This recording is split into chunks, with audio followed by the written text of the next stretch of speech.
Ada beberapa kaidah yang kita tidak boleh salah. Baik itu yang terkait tafsir maupun yang terkait tajwid. Yang terkait tafsir kula niki sering diutus ngisi teng Yambuk teng pondoke Mbak Arwani. Ada hal yang setiap mufassir itu mesti menulis begini teng Fatihah. Wa yuqaddaru qabla qaulihi ta'ala iyyaka na'budu qulu. Sebelum iyyaka na'budu itu harus ditakdirkan. Ditakdirkan itu ada komponen kata yang dibuang. Gini ku kata-kata napa? Qulu, katakanlah. Kenapa demikian? Karena iyyaka na'budu itu kita yakin itu dawe Allah. Kalau itu dawe Allah, masa iya Allah ngendikan ke kita iya karena budu. Ya saya ulang lagi logikanya gitu. Masa iya Allah ngendikan ke kita iya karena budu. Berarti Allah yang nyembah kita. Masa Allah ngendikan ihdinas siratal mustaqim, tunjukkan jalan yang benar. Maka ngendikan Imam Tobari iya karena budu itu dawuhnya Allah yang sudah dikasihkan ke kita.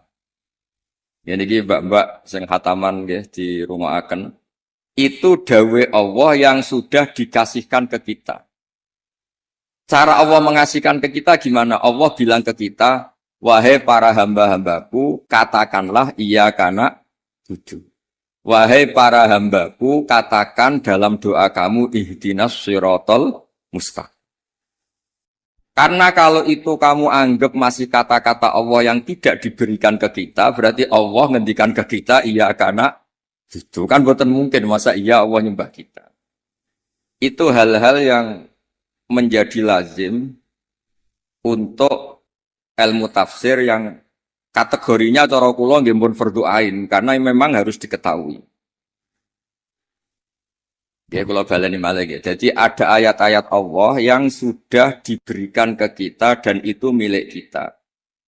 Jadi itu misalnya napa iya kana abudu wa iya kanas. Itu adalah kalamullah, kalamnya Allah yang kira-kira begini. Allah bilang ke kita, ulu kalian semua harus mengatakan iya kana abudu wa iya kanas.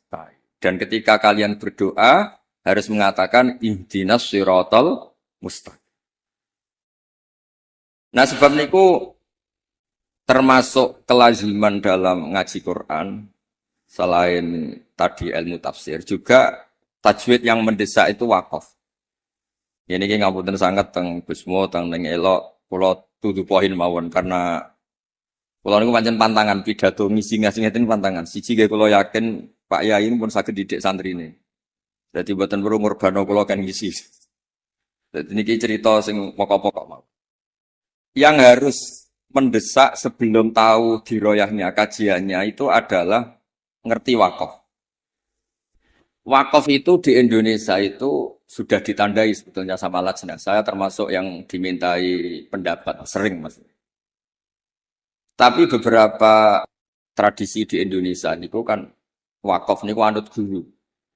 Misalnya di tradisi sanad kita, misalnya di surat Yusuf, biasanya diwasolkan inna abana lafi dolalin mubin ini qutulu Yusuf awitro.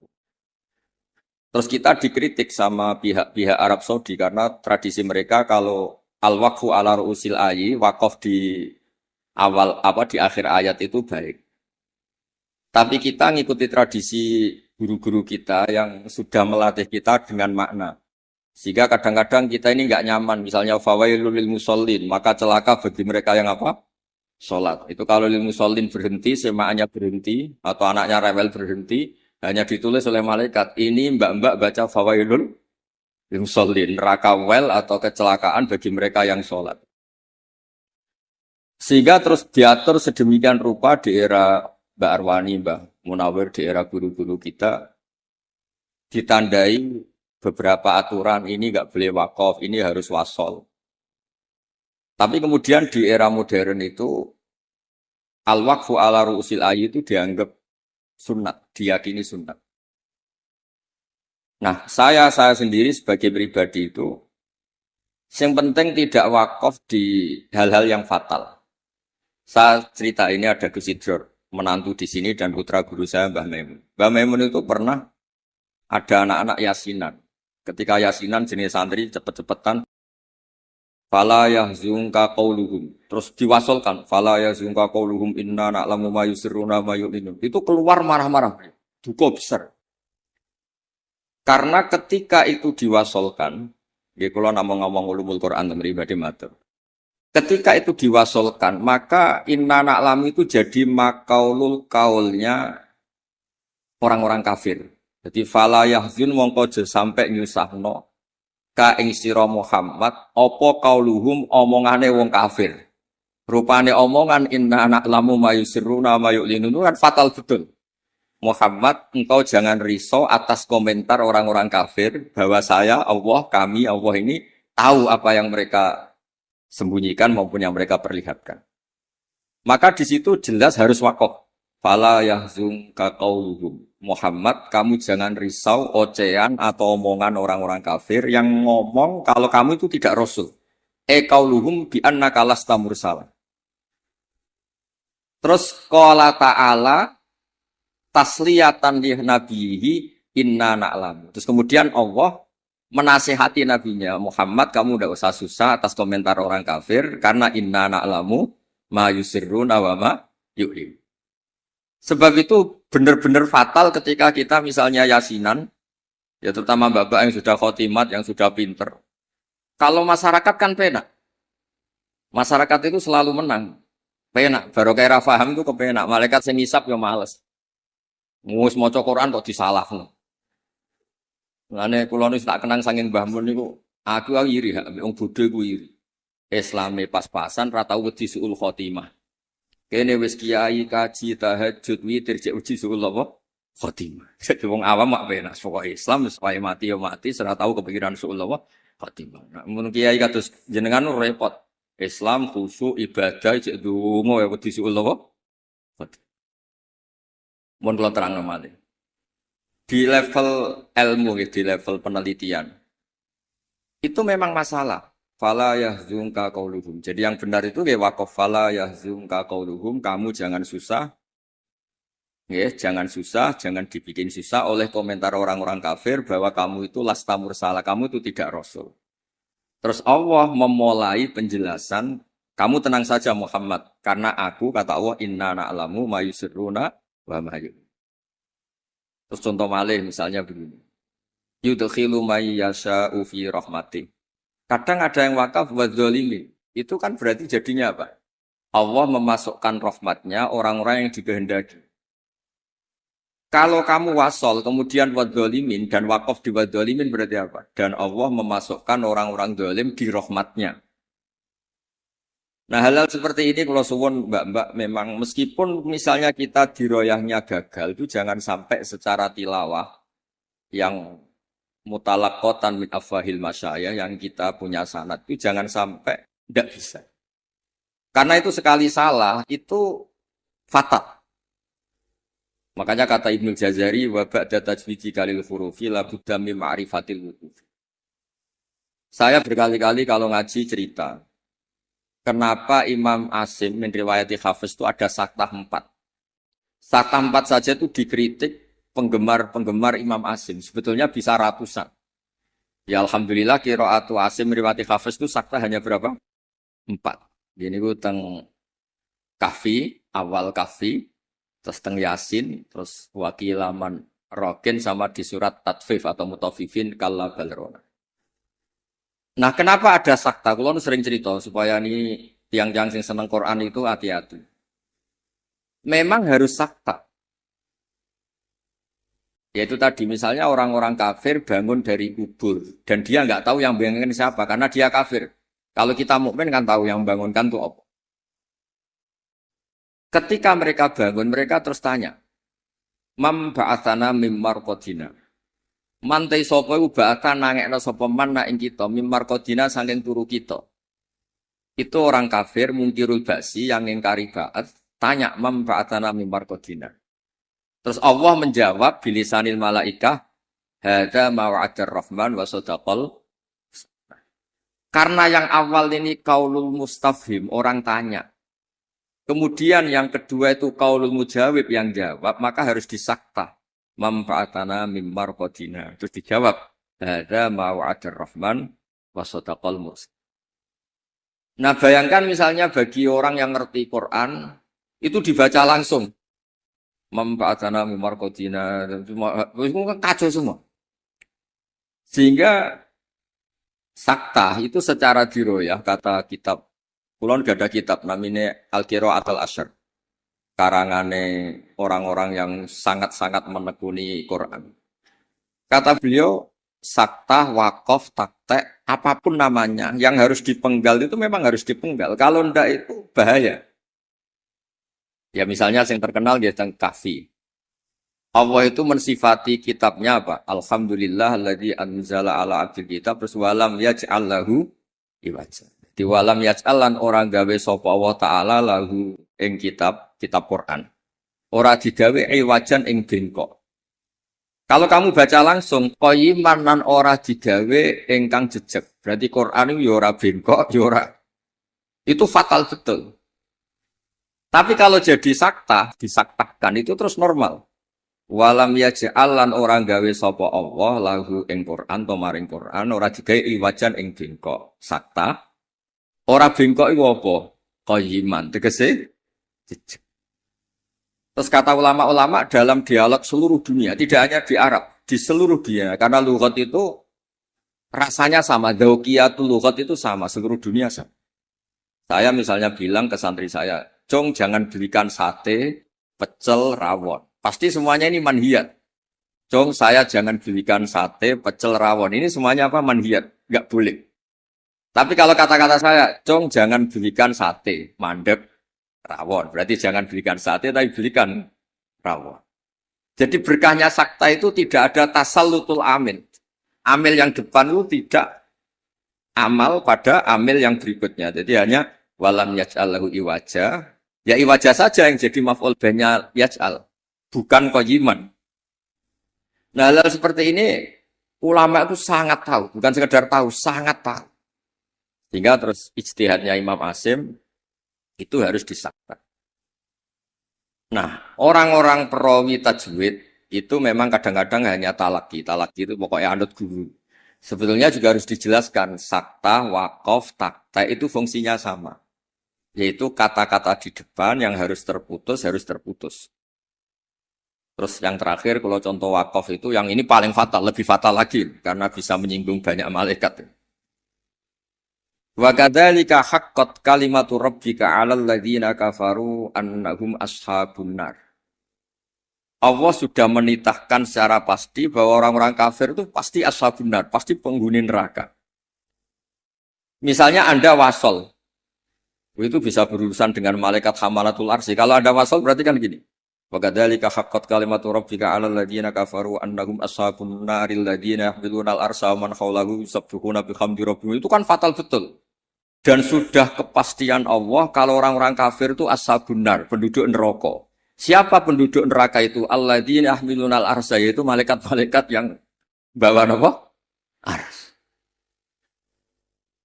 Jadi hal-hal seperti ini memang lane kula nggih syukur ditakdir radi ngalim nggih syukur. Dadi nek maca Quran niku malaikat itu gak gawok. Dianggap normal.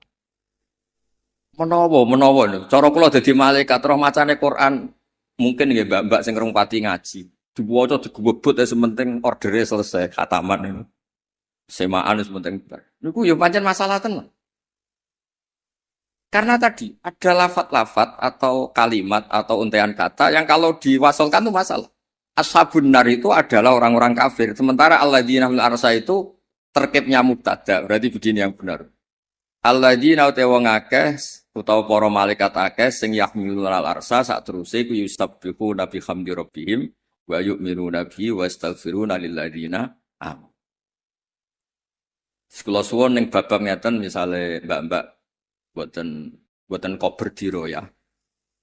Wes kepengin nikah arep-arep payu nikah sudah serak kober diro soe ngaji. Kula nu ngertos sanate ning elok ngaos teng kene Ki Nawawi ngrukem ngaos teng kene Mbak Arwani. Ki Nawawi niku koncone bapak kula. Zaman sami-sami teng Kudus. Beliau dulu malah manggen teng pondok Buyut kula, manggen teng Damaran Nggih Nawawi ngrupeng. Jadi ketika niki kula ngomong namun fokus ulumul Quran. Jadi terus dikaranglah kitab-kitab ulumul Quran yang spesial wakaf. Karena wakaf itu yang paling fatal kalau salah itu paling fatal. Ya ada soal misalnya wa kadzalika haqqat kalimatu rabbika 'alal ladzina kafaru annahum ashabun nar kok terusane diwasolno alladzina hamilunal itu malaikat aras bicara bener. Biasa semaan ngawur masuk malaikat hamalatul arsi jadi ashabun nar itu kan fatal. Garu-garu. Mulane donga mawon sampean. Mulane nek sampean Qur'ane fakofera bener maca sing cepet ae. Dadi malaikat ora kok bernilai, mergo bingung terus. Dadi malaikat kaya sing nyemak delok pojok etok.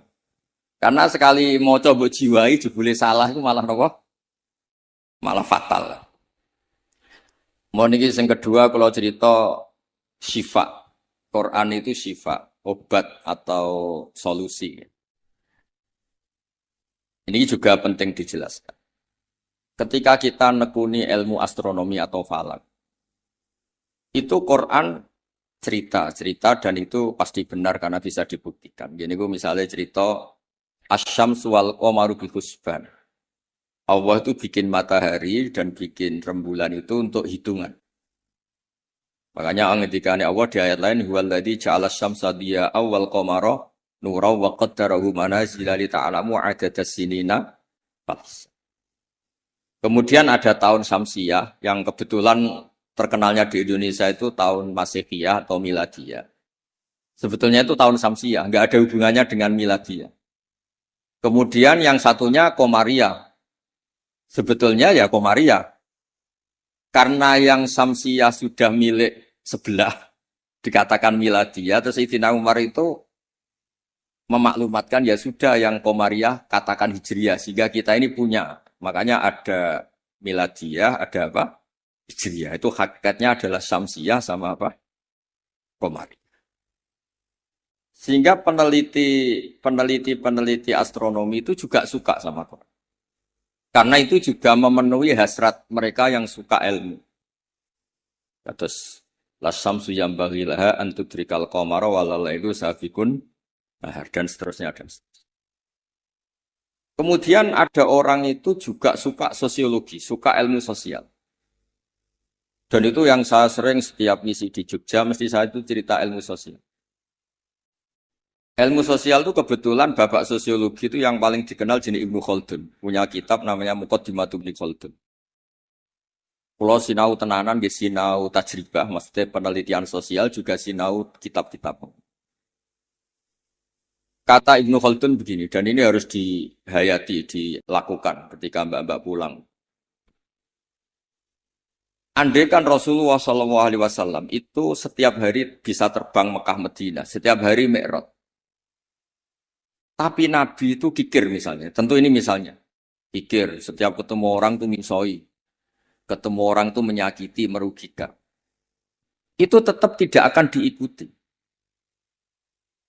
Jadi misalnya kulon gadah kiai atau gadah konco, sing tiap hari itu terbang di Mekah, Jumatan ini Mekah, popo ini Mekah terbang gitu numpak pesawat, ngirit keramat tapi ngirit. Tapi dia ini medit, nak diutang kulo ya nyaur, ketemu kulo misuh, tetap tidak saya hormat. Tapi kalau dia orang kebanyakan, nggak bisa terbang, nggak bisa apa, ambek kulo lomo, ambek kulo santo, nggak pernah merugikan saya, tetap saya hormat. Sehingga para pakar-pakar di seluruh dunia itu menghormati betul sisi sosiologi Quran. Gini kok Allah ngendikan tentang kekasih Fabima rahmatim minallahi lintalahum walau kunta faddun ghalidhal qalbi lan faddu min hawlik. Muhammad, kamu dicintai orang banyak itu karena layyinal janib. Kamu itu santun, kamu itu menarik, kamu itu simpatik. Walau kunta faddun ghalidhal qalbi lan faddu min hawlik. Kalau kamu itu angkuh, keras hati, orang sekeliling kamu pasti bubar.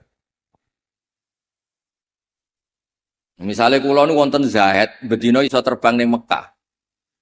Bariku kok nyolong pitik kulo, tak arani maling, ora tak arani wong keramat, tapi tak arani maling. Wong iso terbang Mekah tapi wong nyolong pitik tetep tak arani maling, mboten tak arani tiyang napa? Tapi ra iso terbang ning Mekah. Tapi ngekei sampean alpat, tetep kowe menatur wong apik. Nah, sehingga ini ngendikan ulama, bukan ngendikan kula. Sehingga mukjizatnya Nabi Muhammad SAW itu ya peradaban itu. Bu istuli utamima makarimal akhlak. Peradaban. Yaitu mukjizat Nabi terbesar ya peradaban itu. Sehingga kenangannya orang-orang kafir masuk Islam mesti tanya, kenapa kamu Islam? Saya ini kenal, nyebutnya masih jangkar, saya ini kenal Muhammad tuh lama. Dan kenangan saya itu layak dibu alan nas. Dia tidak pernah bohong pada manusia. Fala yakdiba alapo. Makanya Islamnya orang Islam dulu itu unik. Yang Islam itu teman dekat semua. Bojone sampean, mbak-mbak iso ben ati bojo, orang-orang ngandel wis sing lanang. Kok nak melarat mangkel mergo kere, nak sugih kepen wayah, ruwet wong lanang ruwet. Tapi Nabi itu yang pertama iman Sayyidah Khadijah. Niki tantangan woroki jarang. Bojo ngimani sing lanang itu jarang. Sing pertama iman tiang lanang itu Abu Bakar, koncone dagang, dijak malor ngidul jenenge Abu Bakar. Zaid niku bin Harisah. Anake ketua suku. Ilang teng Mekah ditemuk tiang terus dadi budake Khadijah terus dikekno Kanjeng Nabi. Pokoke Zaid iku budak. Niku bareng nderekno Nabi tahunan, niku wong kok apike ngene. Niku dijaluk bapake merdeka meneng, mboten purun. Sampai diceluk Zaid bin Muhammad. Intinya ngeten, Islam itu apa? Dawe pangeran amlam ya'rifu rasulahum fahum lahum munkirun. Muhammad ini figur yang saya lepas dan Anda bisa ngecek bapaknya siapa, keluarganya siapa, perilaku sosialnya kayak apa, punya reputasi bohong apa enggak, punya. Makanya ketika Nabi pertama dakwah, lau akhbartukum, ara'aitum lau akhbartukum. Saya kalau cerita ke kamu, bahwa sekarang di balik gunung itu ada pasukan yang mau menyerang kita. Akuntum musaddiqiyya, apa kamu percaya sama saya? Semua zaman itu jawab, majarrabna alaika kadiban. Muhammad selama ini saya tidak pernah kami itu bohong. Sehingga ketika Nabi memaklumatkan diri jadi Nabi, yang pertama-pertama beriman ya Sayyidah Khadijah, Abu Bakar. Karena ya alasannya, selama ini kenangan saya itu gak pernah dibohongi Muhammad. Kalau dia tidak bohong sama manusia, maka tidak akan bohong sama Allah Subhanahu wa Ta'ala. Sehingga mukjizatnya Hadaddin itu ya peradaban itu. Ya saya ulangi, mukjizatnya Hadaddin ya peradaban. Sehingga agama ini dibawa mulai Rasulullah sampai Wali Songo sampai sekarang. Kiai yang diikuti orang banyak ya yang peradabannya baik. Baik itu bisa manfaat atau paling tidak merugikan orang lain. Coba kalau saya misalnya jadi kiai terus dapat mukjizat tongkatnya Nabi Musa, itu untuk apa tuh? Bingung kan? Tak sebelah ono segoro nak ramandi yo isin. Terus nak mandi yo dikomplain pas iku kapal-kapal tongkang. Terus rusak kabeh kan, ono kapal feri, kapal tongkang, kapal pesiar gara-gara kula latihan jaduk malah tenggelam kabeh kok ono nabi kon ganti rugi kan malah repot. Lah nak ramandi jarene ora mandi. Tapi hadal Quran kata semua ulama bukan satu, semua Quran. Mukjizatu Rasulullah SAW paling top gitu kan. Apa itu? Gini ku peradaban. Kalau nu sering cerita tentang santri-santri. Kamu punya teman Zaid. Ketika berteman dengan kamu, Zaid ini miskin. Kamu kasih uang, kamu santuni, kamu sayangi. Itu ketika dia jadi menteri atau pejabat di Jakarta, kamu ketemu itu pede. Karena apa? Hubungan kamu itu yunfikun. Al-yadul ulya khairum al-yadis sufla. Makanya pertama Quran itu cerita orang baik itu siapa? Wa mimma razaqnahum yunfikun. Jadi orang medit itu mangkel lo tenan. Saya hidup di Jogja lama, sering teng Jakarta. Saya tuh merasa dilindungi itu ya oleh konsep sosial Quran. Kalau ketemu orang itu gimana? Alladzina yunfikuna fis-sarra wa dzar. Usahakan kalau ketemu orang lain itu berkontribusi. Ketika kecewa wal kadhiminal ghaidha. Ketika kecewa itu ya tidak usah meledak-ledak terus miso-miso maksudmu. Maksudnya itu nak ramandi yo isin, nak mandi ngrugekno wong Islam. Jadi kemungkinan dua-duanya itu buruk. Ya nak ramandi isin, nak mandi ngrugekno wong Islam. Terus wal afina anin nas, ketika kecewa itu mudah memaafkan.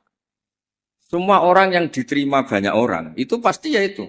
Dia dermawan, paling tidak merugikan orang lain. Ketika kecewa wal kadhimin al ghaidha, bisa mengendalikan emosi wal afina anin.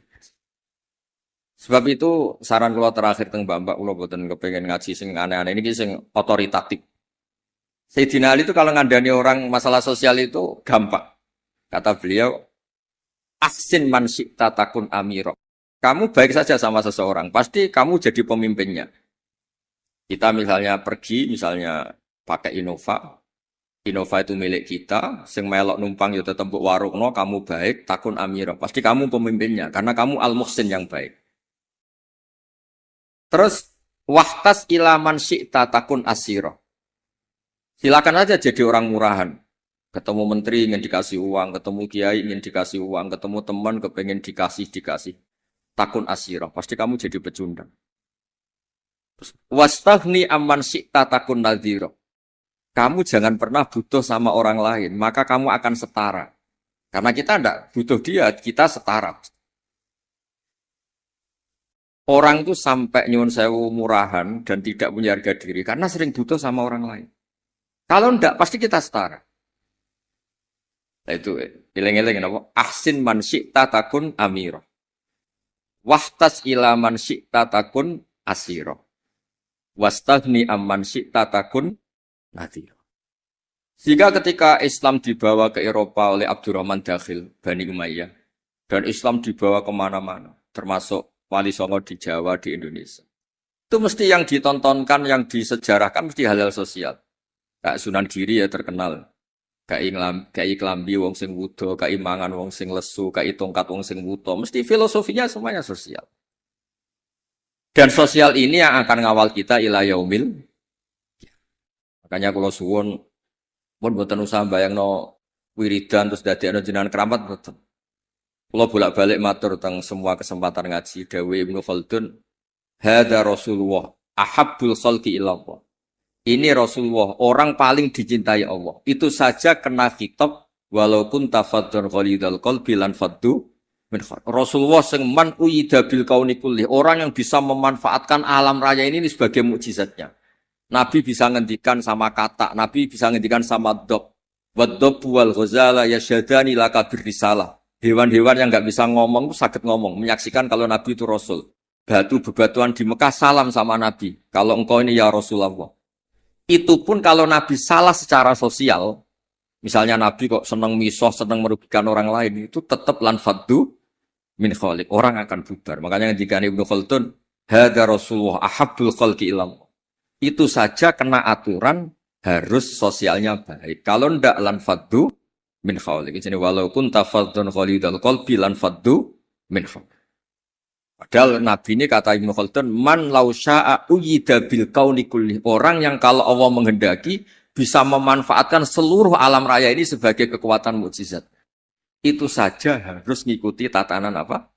Sosial. Ini tidak boleh napa? Fadzun ghalidul qalbi. Sekali itu terjadi lan faddu min pakai lam taukid.